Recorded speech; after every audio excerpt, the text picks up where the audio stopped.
Shalom, shalom, mes bien-aimés, soyez bénis. C'est la sœur Sophie Camara, servante de l'Éternel. Je suis très contente de vous retrouver ce jour pour continuer la suite des messages concernant les couples et tous ceux qui veulent se marier, les problèmes dans les couples. Euh, voilà, donc que Dieu vous bénisse partout où vous êtes. Donc, je demande au Seigneur de protéger tous les couples qui sont en difficulté, toutes les relations qui sont compliquées. Vraiment, je demande que le Seigneur intervienne si c'est sa volonté et que le Seigneur puisse rétablir et la paix, la compréhension, le dialogue entre les couples. Voilà, donc que le nom du Seigneur soit béni maintenant vraiment infiniment béni. Et aussi, vous voyez comment le Seigneur travaille à travers vraiment sa parole. Il y a des témoignages qui arrivent où, ben, avec les messages, les gens commencent voilà, à avancer au fur et à mesure dans leur relation et ils découvrent des choses qu'ils n'avaient pas pensé et en fait, ils m'appellent et on en discute et ça m'enrichit aussi. On ne finit jamais d'apprendre et eux aussi, ils apprennent vraiment. C'est extraordinaire comment le Seigneur fait les choses pour notre bien. Il nous aime tellement, le Seigneur. C'est vraiment un papa qui est au-dessus de tous les papas. Donc, que Dieu vous bénisse partout. Voilà, je vais commencer le message. Merci pour tous les abonnés du Seigneur.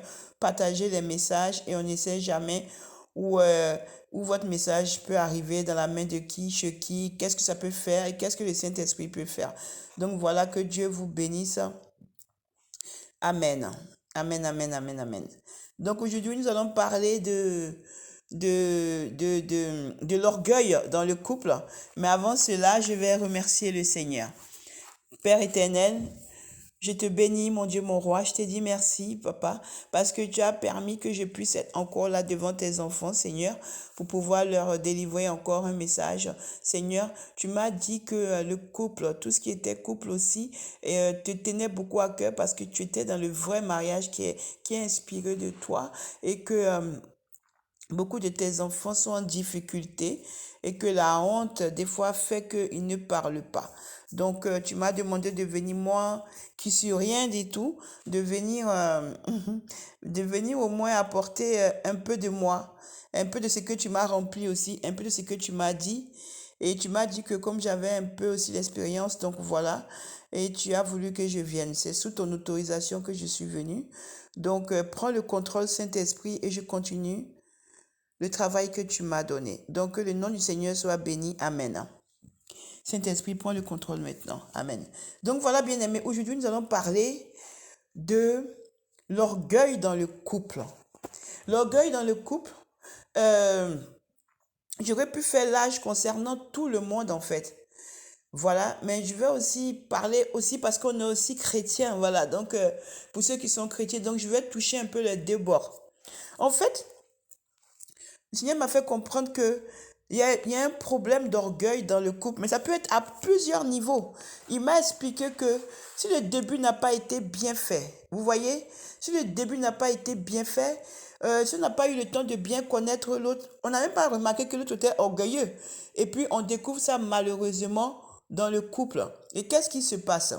Qu'est-ce qui se passe? On va partir déjà de la base de notre verset qui sera Galates 6, 2, je crois. Oui, oui, Galates 6, verset 2, qui dit porter les fardeaux les uns des autres, comme ainsi on a accompli la loi de Christ. Donc en fait, c'est ça. Pourquoi on doit se connaître? Parce que en fait, quand on rentre dans le mariage, on peut découvrir que l'autre est orgueilleux, que l'autre est prétentieux, que l'autre est imbu de lui-même. Et c'est très grave parce que des fois, tu peux même te rendre compte que tu ne peux rien dire à l'autre. Dès que tu fais une remarque, celui que ou celle que tu trouvais gentil, tout bonbon, tout douce, tout vraiment crème là et tout d'un coup, ça devient des réprimandes, ça devient des problèmes parce que dès que tu dis, ah, la personne monte au plafond. La personne commence à se fâcher, commence à faire toute une histoire, un pâte à sec de ce qui n'a même pas lieu d'être. Donc en fait, le Seigneur m'a expliqué que beaucoup de ces enfants sont dans l'orgueil et ça détruit beaucoup de couples. Il m'a parlé de plusieurs. Il m'a dit par exemple que dans le couple, Il y a des hommes à qui on ne peut rien dire. Il y a des hommes que eux, ils pensent que leur foyer là, c'est eux qui ont créé leur foyer, c'est eux qui ont créé leur femme, c'est eux qui ont tout fait. Donc, c'est eux seulement qui doivent parler, puis c'est tout, on ne peut rien dire. Donc, ils traumatisent ses filles, ils traumatisent ses enfants. Il a dit aussi qu'il y a des femmes, hein. Donc, ils traumatisent ses enfants. Les enfants sont dans les foyers, mais ils ne peuvent rien dire. Ils sont en fait des esclaves dans leur foyer, ils ne peuvent pas ouvrir la bouche et que c'est très grave parce qu'ils ne veulent pas être repris. Si on a fait le malheur de les reprendre, mais il a dit que ou la personne va commencer à se déchaîner ou elle va priver. Donc il m'a expliqué que priver de l'argent ou quoi que ce soit. Il m'a expliqué que l'orgueil là c'est mauvais, c'est pourquoi il a dit dans sa parole, dans 1 Samuel 15, il m'avait dit je crois, 1 Samuel 15, 22, que de faire attention à l'orgueil, parce que l'orgueil, ça précède la chute. Vous voyez, quand tu es trop orgueilleux et prétentieux, attends-toi à ce qu'à un moment ou un autre, tu vas croiser Jésus, tu vas croiser Dieu, et Dieu va te confronter à lui-même, et tu vas voir que tu n'es rien. Il a dit qu'il y a un problème aussi au niveau de ses filles, que dans le couple, quand il y a une femme, toi tu es femme, que tu sais que tu es payé plus que ton mari. Il a dit que des fois, il regarde et il voit ces filles-là, comme elles ont gagné plus d'argent, qu'elles ont un poste qui est plus élevé que ses fils, ou qu'elles touchent plus d'argent, elles oublient que l'homme est le chef de la famille. Que c'est ce qu'il a dit dans, je crois que c'est dans Éphésiens 5, verset Éphésiens, Éphésiens 5, verset 22 à 53, je crois. Il a dit que la femme, l'homme est le chef et la femme, la femme doit être soumise. C'est ce que j'ai toujours expliqué. La femme doit être soumise parce que l'homme est le chef de la famille. C'est lui que Dieu a établi à la tête. C'est la parole qu'il a dit. Dieu même le dit. Donc tu dois être soumise. Mais ça ne veut pas dire que soumission là, tu dois te coucher et puis il va marcher sur toi. Il va cracher sur toi. Il va te frapper, te battre dans la maison. Il va te torturer. Il va faire de toi comme il veut. Non. C'est pas ce que ça veut dire. Ce que ça veut dire, c'est quoi? Jésus m'a expliqué que quand un enfant dans un couple naît, on donne le nom du monsieur. Voilà, que c'est maintenant l'émancipation qui fait que les femmes donnent le nom à leurs enfants, mais que à la base, quand un enfant naît dans un foyer, l'enfant porte le nom du papa. Pourquoi? C'est ce qu'il a dit là. Il a dit que l'homme est la tête. C'est ça qui se représente dans l'enfant. Parce que l'enfant, quand il naît, il porte le nom du papa. Voilà, il a dit que c'est comme ça, parce qu'il a établi l'homme à la tête. Il a dit qu'il a établi l'homme à la tête pour que l'homme puisse protéger la femme qui est le sexe, qui est un peu faible. Les féministes, moi je n'ai pas de problème, oh. Moi je fais que transmettre. Il m'a dit que dans sa parole, dans 1 Pierre 3, le verset 7, qu'il a bien dit là-bas que l'homme doit être sage et protéger la femme qui est le sexe faible. Donc c'est Dieu qui a dit, c'est pas moi. C'est Dieu qui a dit. Il m'a donné 1 Pierre 3, le verset 7 pour ça. C'est pas moi qui ai dit. Oh. Parce que déjà, les gens, il y en a qui sont graves déjà, qui disent que oui, on est égal, égaux. Moi, il n'est pas dit. Moi, je suis pas dans les trucs de discours, dans les trucs et tout. Moi, je viens, je donne les messages. Celui qui veut prendre, celui qui veut prendre pas. Je suis pas dans les débats. Voilà, moi je suis même plus dans tout ça, dans les trucs du monde là. Moi je transmets les messages du Seigneur notre Créateur. Après celui qui veut il prend, celui qui veut il prend pas. Ce qui est sûr, une seule chose est sûre, c'est qu'on va tous mourir et on va tous passer devant le trône de jugement de Dieu et chacun va répondre de ce qu'il a, ce qu'il veut, tout ce qu'il pense, il va discuter avec Dieu là-bas. Mais pour le moment, moi je transmets ce que le Seigneur m'a donné. Amen, amen, amen. Donc voilà. Il m'a dit que c'est pour ça qu'il a dit que l'homme est à la tête du couple. Et il a dit qu'il y a plein d'exemples comme ça pour l'éducation. Il m'a dit même, regarde, des fois, ma fille, des fois, pourquoi il faut un homme dans un couple? Parce que le garçon s'identifie souvent à son papa. Le garçon, il va voir comment son papa fait dans le couple pour qu'il va faire aussi pareil. Et que des fois, c'est le papa aussi qui doit, quand l'enfant est petit, commencer à montrer à l'enfant la direction et tout. Il dit qu'il a établi l'homme pour ça. L'homme est à la tête du couple, de la maison, de la femme. Et la femme, elle est soumise, elle vient après l'homme. C'est Dieu qui a dit, c'est pas moi. Voilà. Donc, il a dit dans 1 Pierre 3, le verset 7. Donc, il a dit que c'est pour ça que aussi qu'on donne le nom on donne le nom des enfants, on donne le nom du père.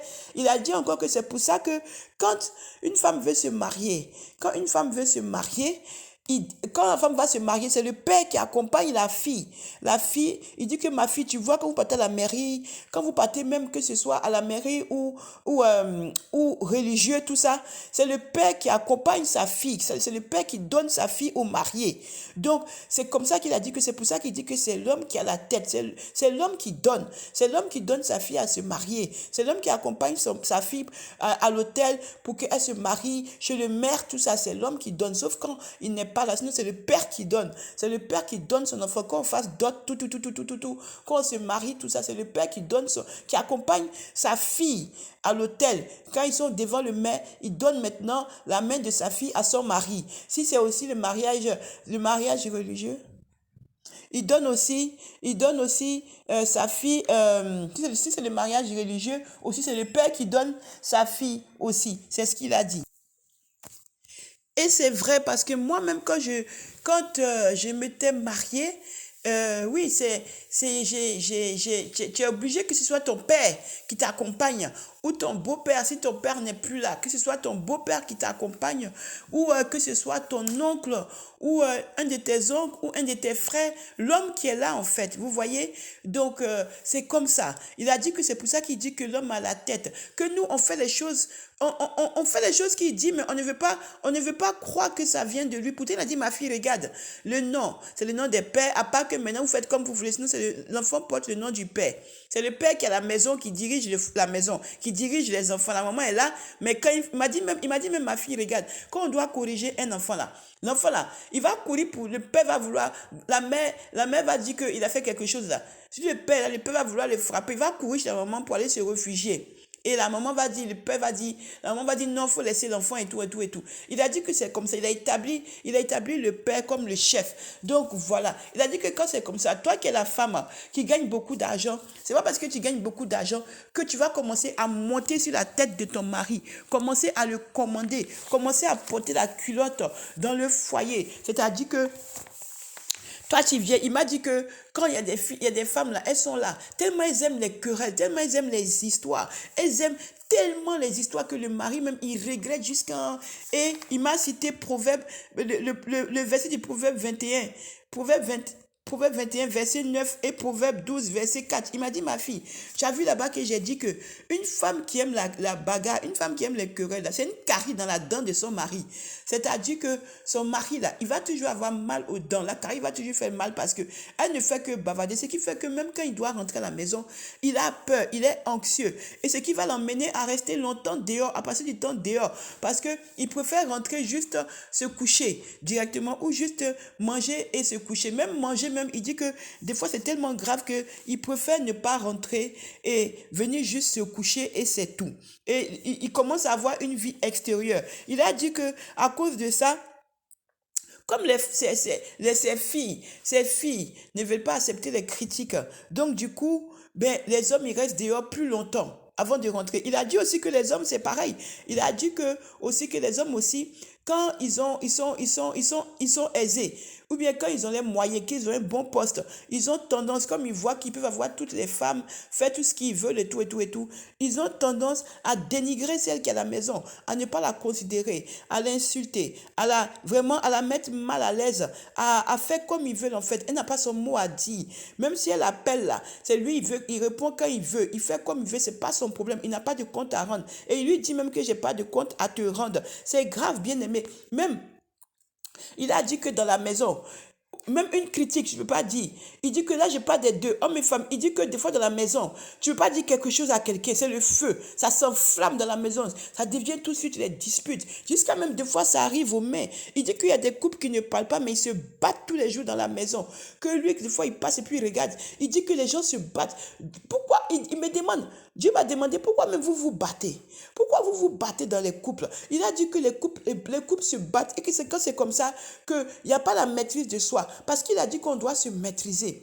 On doit se maîtriser. Parce que si on ne se maîtrise pas, que l'autre a dit quelque chose, que tu ne t'es pas maîtrisé, tu vas vouloir répondre. Et quand tu réponds, d'abord, tu as commencé, tu rentres dans la désobéissance, mais en plus, tu vas pas avoir la sagesse de te taire, donc ça va augmenter. Parce que Dieu dit quoi? Quand tu es calme, ça fait que la personne en face peut être calme. Mais quand tu repliques, tu vois, quand ton mari vient et puis il commence à parler, et puis toi aussi tu commences à parler, alors que tu es la femme, tu commences aussi à parler, à vouloir monter le ton plus haut que lui pour qu'on sache que c'est toi là. Ben, ça va faire des histoires parce que lui, il est l'homme. Vous savez, les hommes là, il va se dire que lui, l'homme naturellement n'aime pas que, voilà, montrer qu'il est faible déjà. Vous voyez? Donc, quand c'est comme ça, il va vouloir montrer que, évidemment, il est le chef. Et il est le chef, c'est vrai. Donc, ça va passer dans tous les sens. Et puis, c'est des disputes sur disputes. Et après, le pire, comme toi, la femme, tu n'as pas su te calmer. Tu n'as pas su te calmer parce que toi, la femme, si le monsieur même s'énerve là, tu dois te calmer. Même s'il s'énerve, tu dois te calmer. Tu vois, quand tu vas te calmer là, il va se calmer. Maintenant, s'il ne se calme pas, c'est lui qui a tort devant Dieu. Mais toi, tu dois te calmer. Mais si lui, il parle et que toi, tu commences à. Tu vas aligner 1000. Il a dit un là. Tu as déjà dit 4000. Lui-même là, tu lui fais peur. Alors que c'est ton mari, tu es sa femme. Mais il a peur de toi. Tu vois, il a peur de toi. Il a peur de toi. C'est plus l'amour. Et il se sent obligé. Il se sent coincé. Il n'a pas le choix. Tu vois, il est dans la maison comme ça. Et puis en plus, il est chrétien, c'est pire parce que s'il est chrétien, il sait qu'il t'a marié, qu'il ne peut pas partir. Donc vous êtes dedans comme ça. Et puis, ce qui fait qu'il ne t'aime pas, mais il est dedans. Toi aussi, c'est pareil, la femme. Peut-être que tu es dans une situation comme ça, où tu vois que tu as fait une erreur. Vraiment, le frère, ce n'est pas le frère, mais la personne, ton mari, ce n'est pas celui que tu devais marier. Tu vois, maintenant tu te retrouves dedans. Donc tu es aigri, tu es fâché, tu es sur les nerfs. Ce qui fait que quand c'est comme ça, la personne qui est concernée là, qui regrette là, est sur les nerfs matin, midi, soir. Parce qu'elle n'est pas heureuse, elle est malheureuse. Donc elle est tout le temps sur les nerfs. Il suffit qu'on dit un truc seulement, la personne est énervée. Ça vole en éclats, tout le temps. Parce que comme tu n'es pas heureuse, tu n'as pas la paix. Parce que si tu n'as pas la paix dans ton foyer, ça sera toujours les problèmes, toujours les disputes. Ce qu'un va dire, c'est que ça va faire exploser l'autre. Ça, c'est quand il n'y a pas la paix. Ça, c'est quand ça ne va pas. Vous voyez? Donc, du coup, quand c'est comme ça, qu'est-ce qui se passe? Mais à cause des disputes, à cause du fait que bon, dans le couple, il y a un qui est orgueilleux, soit parce qu'il gagne de l'argent plus, soit parce qu'il a une meilleure situation, soit parce que je ne sais pas quoi, il y a plein de raisons. Ben, ça emmène l'autre à se détacher. Et qu'est-ce qui se passe? Mais vous partez faire, comme a dit le Seigneur, vous partez faire chambre à part. Parce que l'autre va remettre la faute sur l'autre. Comme dit un Corinthien, je crois que le Seigneur m'avait donné un Corinthien 6, verset 7. L'autre va mettre la faute sur l'autre. Donc, il n'y a pas un qui va mourir parce que un de vous doit mourir. Hein? Un de vous doit mourir. C'est-à-dire qu'un de vous doit forcément, quand il y a dispute, il y a toujours un qui doit laisser tomber. C'est comme ça. Il y a toujours un qui doit laisser tomber. Si tu ne laisses pas tomber, s'il n'y a pas un qui laisse tomber, ça ne peut pas se calmer. Ça ne peut pas se calmer. Et toi, la femme, l'homme aussi, hein, c'est pas parce que je parle que pour les femmes, l'homme aussi, toi aussi, tu dois apprendre à te contrôler. Tu dois aussi apprendre à mourir parce que tu es le chef de la famille, que tu as tous les droits. Tu dois aussi apprendre à mourir à toi-même. Voilà, tu dois apprendre à mourir à toi-même. C'est-à-dire que quand tu vois que ta femme, elle est sur les nerfs comme ça et tout, tu vois que, par exemple, pour se calmer, ça va durer dans tous les sens et tout. Il faut te calmer. Il faut toi aussi te calmer. Peut-être qu'en voyant que tu te calmes, elle va se calmer, elle va changer. Parce qu'il y a des femmes, il y a des femmes soumission là, elle met ça sur un pied. Soumission là, c'est au bas. Soumission là, c'est, tu as parlé, c'est pas son problème. Elle va te dire, c'est quoi soumission? C'est pas mon problème, il n'a rien à cirer. Voilà. Elle va te dire, non, c'est égalité dans le couple. Donc, toi, l'homme, quand tu vois que tu connais ta femme, tu sais à quel moment que tu te calmes, tu meurs. Tu meurs toi-même, tu te calmes. Non pas à cause pas à cause d'elle, mais parce que c'est la sagesse. Et parce que tu le fais pour les enfants, pour le calme, pour la tranquillité dans le foyer et tout ça. Hein? Parce que quand il y a les disputes, quand il y a les cris, on ne peut pas discuter, on ne peut pas parler. Chacun est dans son coin. Hein? Vous voyez, 1 Corinthiens 13, le verset 4, et puis Ecclésiaste 7, 8, il me semble, le disent. Tu refuses, tu refuses la femme, elle va refuser que tu es le chef, que c'est toi qui es le mari, comment on dit, c'est toi qui dois parler des choses et vous allez discuter. Elle refuse, vous voyez, elle n'accepte pas. Et toi, l'homme aussi, comme tu es le chef, tu refuses aussi de l'écouter. Tu refuses de l'écouter parce que tu te dis que tu es le chef, tu es trop orgueilleux, prétentieux, c'est toi comme ci, comme ça et tout. Donc, ce qui fait que vous êtes dans le couple, mais vous avez un dialogue dessous. Comme a dit le Seigneur,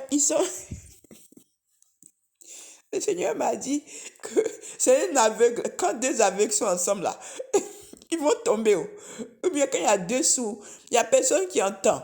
Hein? Donc c'est un dialogue de sous. C'est un dialogue de sous.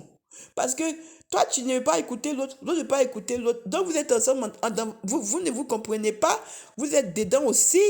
Vous voyez, et puis c'est pas bon, il n'y a pas la paix.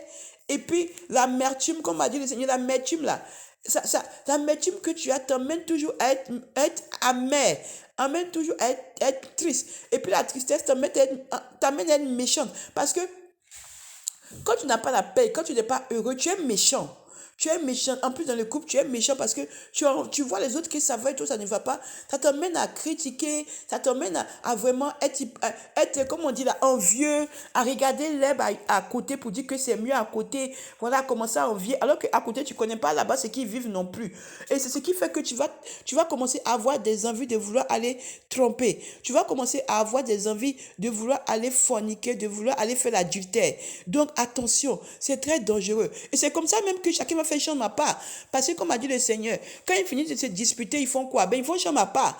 Ils font, parce qu'il n'y a pas un qui va venir demander pardon à l'autre. Parce que les deux sont orgueilleux. Il n'y a pas un qui va vouloir mourir à lui-même pour l'autre. Il n'y a pas un qui va vouloir se rabaisser. Donc, chacun prend sa voie. Donc, monsieur dort dans la chambre, ou madame dort dans la chambre, monsieur dort au salon, ou madame dort au salon, monsieur dort dans la chambre. En tout cas, ils ne dorment plus ensemble. Et quand c'est comme ça aussi, ben l'ennemi, le diable, il vient, il vous sépare. Et puis, comme vous ne voulez pas dormir ensemble, lui, il va amener une femme qui va mettre entre vous. Hein? Toi, la femme, tu ne veux pas donner... Tu veux pas donner à ton mari la position qui lui revient. Hein? Tu ne veux pas donner la position qui lui revient. Et toi aussi, l'homme, tu ne veux pas accepter que même si tu es le chef, tu as aussi tes défauts. Tu as aussi, des fois aussi, c'est de ta faute les choses qui se passent, donc que tu dois te remettre aussi en question. Tu refuses cela. Tu veux juste que la femme, comme tu es le chef, que tu sois le chef. Ce n'est pas possible. Ce n'est pas possible. C'est pas comme ça que ça fonctionne.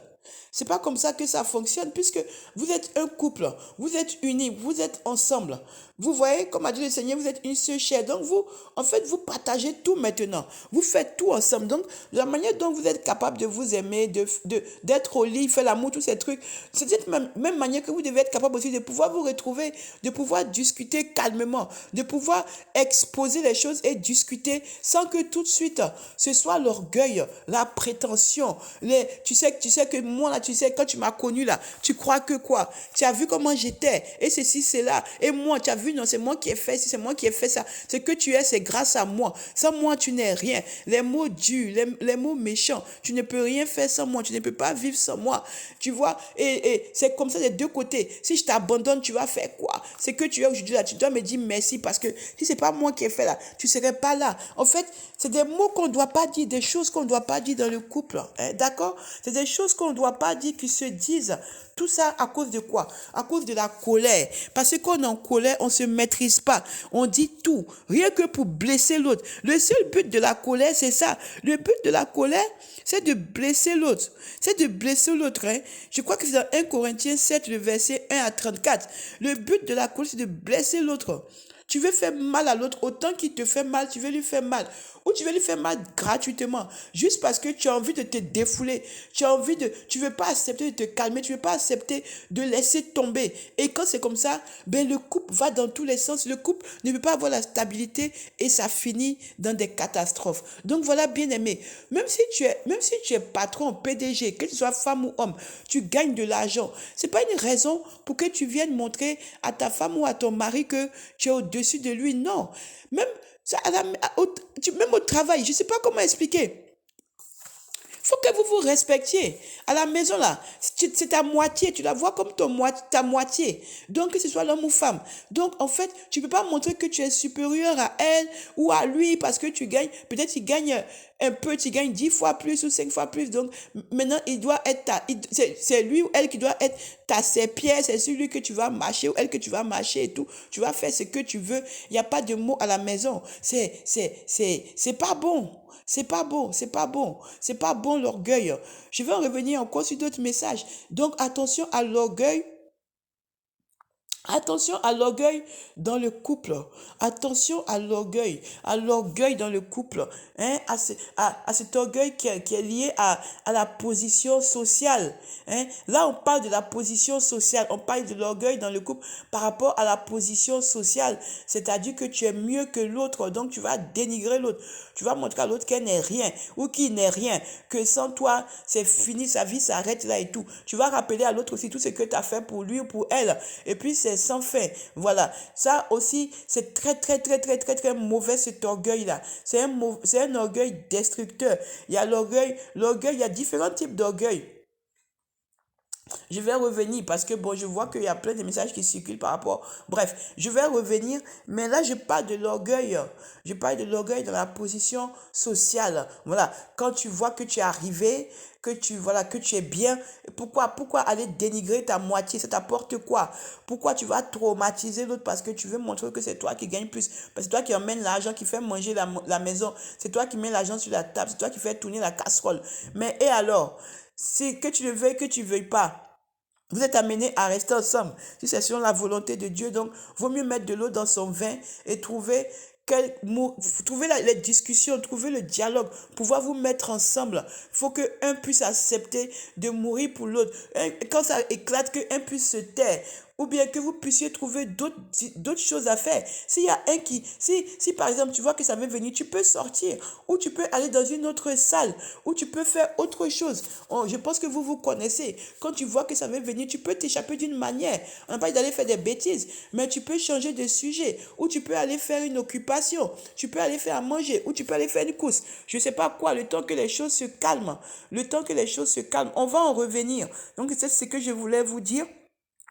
Attention à l'orgueil qui est très, très, très, très. Être prétentieux dans la vie, ce n'est pas bon. Parce que quand tu fais ça là, Dieu va te frapper à un moment, il va te montrer que tu n'es rien. On va en revenir, hein, voilà. Que Dieu vous bénisse partout où vous êtes. J'ai donné le message au nom puissant de Jésus. Amen. Père éternel, merci, j'ai fourni ton message. J'espère que tes enfants vont entendre et comprendre, Seigneur, et qu'ils vont pouvoir corriger le tir. Ils vont pouvoir corriger ce qui se passe dans leur couple, dans leur relation. Au nom puissant de Jésus-Christ, j'ai prié. Amen.